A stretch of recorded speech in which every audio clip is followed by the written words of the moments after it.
Blog Livre de Intercâmbio não podia deixar de se manifestar sobre um tema tão importante quanto o Marco Civil na internet. Esse texto que nós vamos analisar aqui é o texto que foi votado e aprovado pela Câmara agora nesse mês de março de 2014. Eu não vou comentar o projeto inteiro, só vou comentar alguns pontos que eu achei mais relevantes, para não deixar o vídeo muito chato, já que você vai ficar vendo o texto, eu vou ficar lendo algumas coisas. Então eu vou selecionar alguns trechos que eu achei mais escandalosos. Na verdade, eu sou terminantemente contra essa lei, não acredito que ela seja necessária, muito do que diz nela não tem nenhuma necessidade, mas algumas partes são realmente meio perigosas para a liberdade do brasileiro, de forma geral, do usuário de serviços de internet. Logo nas disposições preliminares, o projeto diz que a disciplina do uso na internet do Brasil tem como fundamento o respeito à liberdade de expressão. Aí ele vem no bem como. O bem como é que é interessante. Primeiro, o projeto começa logo sendo megalomaníaco. Então ele diz aqui logo na linha 1 que reconhece a escala mundial da rede. Olha só, se esse projeto não reconhecesse, você não reconheceria? Será que a internet só se torna mundial por causa desse reconhecimento do Estado, da existência de uma rede mundial? Quer dizer, é típico isso aqui. Quer dizer, o Estado está acordando para a existência da internet. E ele acorda do pior jeito, quando a internet começa a bater nele, né? Então, isso daqui eu já olho com extrema antipatia, porque é como se eles estivessem dizendo, agora você existe, eu deixo você existir, tá? Que eu reconheço que você é mundial, quando não tem nenhuma necessidade disso. A internet é mundial com ou sem o reconhecimento de qualquer Estado-nação constituído. Num estilo semelhante, eles falam da finalidade social da rede. Olha, se existe algo mais social que a internet, eu estou para saber. Não existe. Mas eles dizem que é a finalidade social, só que eles querem dizer algo muito diferente do que o que eu estou dizendo. A finalidade social significa que você tem que incluir os pobres. E não que eu discorde disso, mas eu não acho que essa seja a finalidade da rede. A finalidade da rede é trocar conteúdo entre pessoas de quaisquer classes sociais, quaisquer países diferentes, e isso se dá muito bem, obrigado, sem nenhum tipo de interferência estatal. Depois ele diz que a disciplina do uso da internet no Brasil tem o objetivo de promover o direito de acesso à internet a todos. Isso aqui seria o ideal, mas a gente sabe que a internet tem um custo. E a pergunta que fica no ar, quando você fala que quer que todos tenham acesso a um determinado bem, a um determinado serviço, é quem paga por esse acesso. Se não for o próprio usuário do acesso, quem? Né? Quer dizer que a internet deve ser grátis para todo mundo é a mesma coisa que dizer que transporte público tem que ser grátis para todo mundo, ligação telefônica tem que ser grátis para todo mundo, energia elétrica tem que ser grátis para todo mundo, porque tudo isso implica em recurso. Existe uma infraestrutura necessária para que a internet exista, tá? E é uma estrutura distribuída. É uma estrutura cujos custos são pagos pelos provedores, pelos provedores de conteúdo, pelos provedores de acesso, por toda a malha de empresas e de indivíduos que compõem a infraestrutura da rede. Quem banca isso daí é que é a grande questão quando se fala em internet a todos e inclusão digital. Quando fala aqui também de fomentar a difusão de novas tecnologias, o que a gente vê, na verdade, é que quando o Estado entra em qualquer assunto, em vez de fomentar a difusão de algo novo, ele simplesmente estagna aquele assunto. E as pessoas passam a não inovar mais, porque o esquema de incentivos termina não compensando. Porque o Estado, a única coisa que ele quer é abocanhar um pedaço da renda de qualquer transação que esteja acontecendo. Certo? Essa é a finalidade precípua do Estado, não é o bem comum ou coisa parecida. Na verdade, o bem comum é alcançado com cada um lutando pelos seus objetivos. E o Estado provavelmente lutando apenas para manter ordem na situação, para não haver abusos, para não haver predação e tudo mais. Mas tirando isso, o Estado não tem nenhuma outra função no fomento da difusão de tecnologia. As pessoas fomentam novidades, primeiro porque elas querem aparecer e ganhar dinheiro com isso. Depois porque elas querem ver o mundo moderno. Quer dizer, nenhuma dessas coisas é porque o papai mandou. Nenhuma dessas coisas é porque o Estado abençoou. Aqui vem talvez a única parte do projeto que eu concordo sem nenhuma ressalva, que é isso aqui.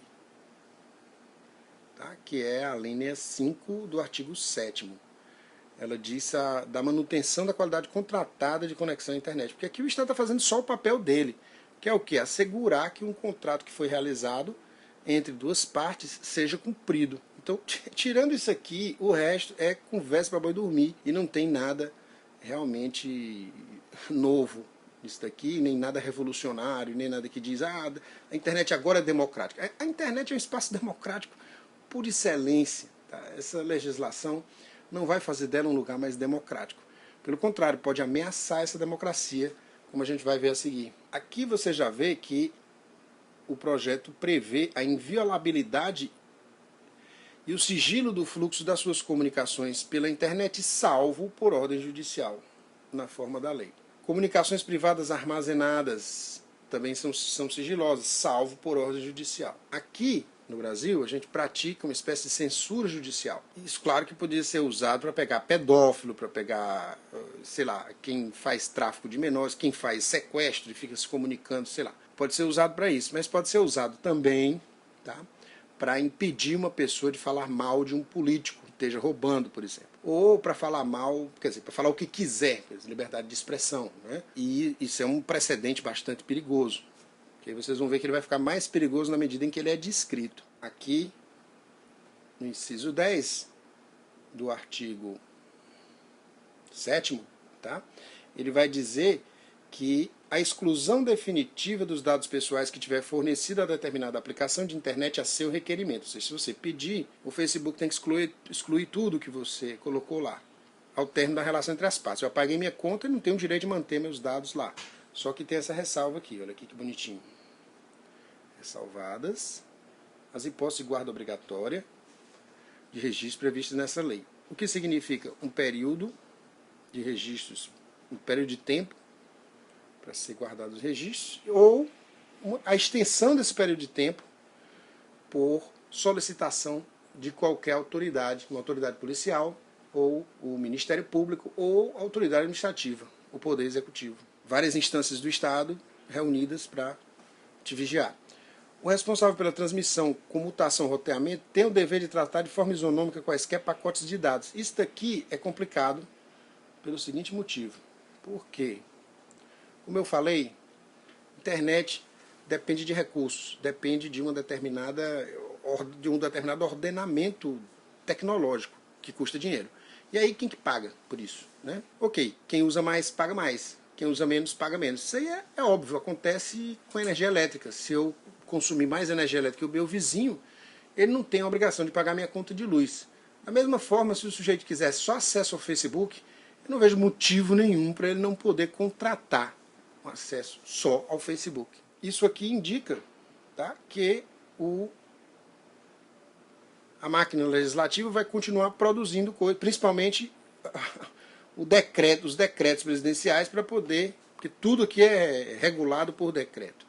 Se você faz uma lei dessa, não são outras leis que vão regular a serem aprovadas pela Câmara ou pelo Senado. Certo? Como fica claro no texto da lei, em vários momentos, toda a regulação dessa lei, então isso aqui ficou, por exemplo, pouco claro. Oferecer serviços em condições comerciais não discriminatórias. Isso aqui não diz praticamente nada, é meio vago. E condutas anticoncorrenciais, isso aqui também é vago. Aí o que vai acontecer? Um decreto presidencial pode definir o que é isso aqui, e a coisa toda pode ir a serviço de quem está no poder no momento.